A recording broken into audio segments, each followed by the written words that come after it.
What's up, you guys? I'm not amazing, I'm just mediocre. Welcome back to the channel in this Star Wars Squadrons video. Today we got our first look at gameplay during the EA Play livestream event of this new Starfighter simulator game that's coming in October. We got looks at the single player and the multiplayer experience, as well as exposure to some of the customization that you will have available in the game, which, according to developers, will be all unlockable through gameplay, no microtransactions required. Now, really quick before we get into this video, if you want to stay up to date on this brand new Star Wars game, the Star Wars Squadrons, consider subscribing to the channel and hitting that notification bell, as I plan on making Star Wars Squadrons a mainstay feature of this channel alongside my regular Apex Legends content. Now, getting into what we had revealed to us today, we got our first look at actual gameplay and some of these single player and multiplayer components that will come with Star Wars Squadrons.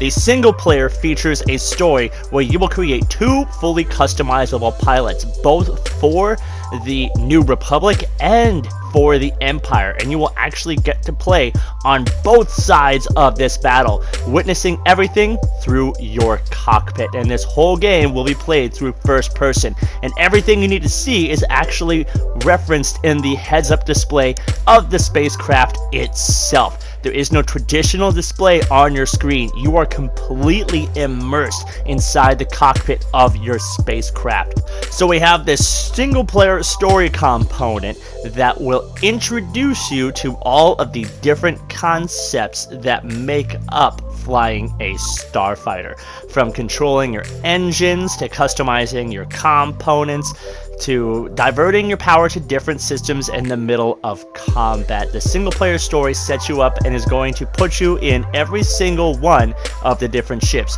You have your fighters, and these are your most well-rounded, flying pretty well, doing a lot of damage. You have the interceptors, which are great for ship-to-ship combat, extremely maneuverable, but not very good armor. We also have support ships, which will allow you to deploy things that can help out your team, like ion cannons and tractor beams. And finally, we have bombers, super tanky spacecraft with a lot of HP and a lot of capacity for dealing damage.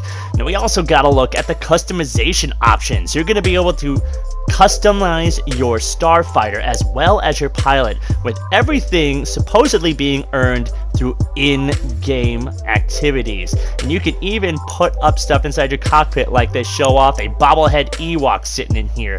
As alongside all these cosmetics, there's actually components that change the function of your ship. You see all kinds of different laser cannons, missiles, turrets you can place, torpedoes and bombs, different kind of hulls and shields and thrusters you can equip your aircraft with. And so you can choose exactly how your starfighter flies and fights. In particular, with the flight, I'm impressed with how physical it looks. It seems like your starfighter is going to have a lot of heft and momentum that you will have to learn how to deal with in order to succeed in your different dogfighting modes.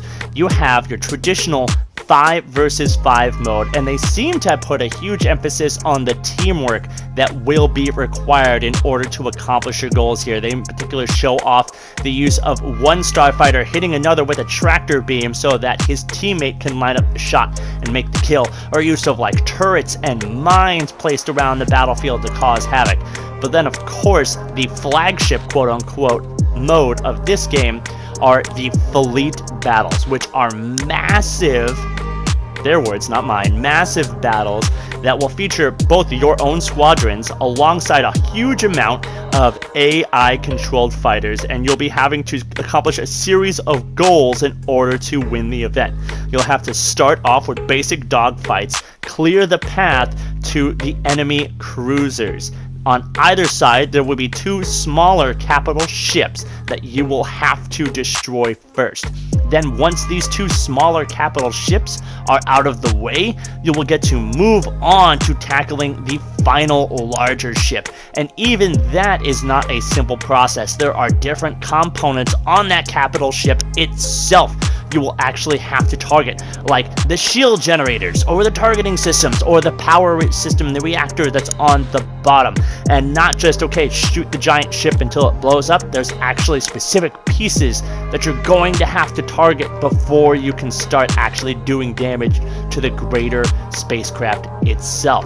And once again, especially in these fleet battles, the emphasis will be on team play. You will actually get to sit inside a briefing room with your squadron before you enter the fleet battle. You'll get to choose what ships are you using. What do you have equipped on those ships? Are you going stealthy? Are you going fast? Are you going heavy bombardment? You get to pick your style that you want to take on the enemy with, and it's going to be up to the enemy squadron to fight you off based on what you pick.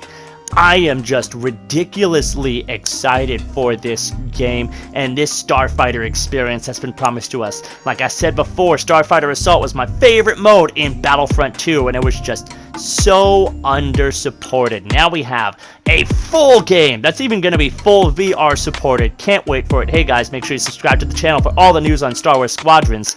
Hit that notification bell. And in the meantime, I'm not amazing, I'm just mediocre, and I'm out.